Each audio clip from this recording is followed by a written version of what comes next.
IFM News. IFM News. IFM News. Lokal.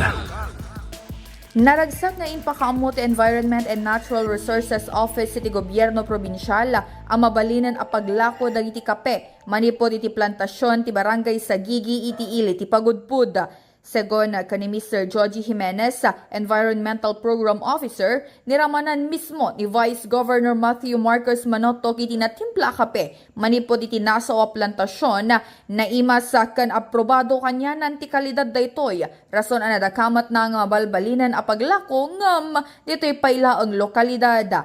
Patsen na wenno patsen ni Jimenez daytoy ti resulta tinabayagan a panangadal kan panang taripato karay ti coffee tree iti Pagudpud.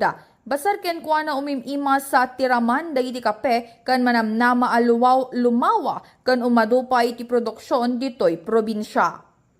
Tiraman natatan umim-improven. We have Robusta and Liberica, although di pa ta klase dapay excel sa tayo Arabica nga hampay lang isotik ko. So mati kaskas tay tata di lang pa naka-plastar na no kasano. So this roadmap can help kadeton sa mga gamiyaman kami kay napo governor as well as the vice governor talagang very serious na mati panaka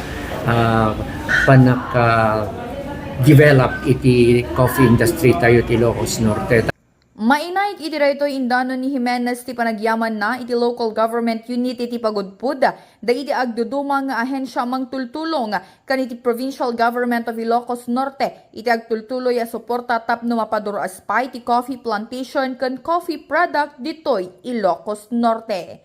Para iti IFM News, Idol Bernadette Toledo, Tatak, IFM. IFM News. IFM News. IFM News. Lokal.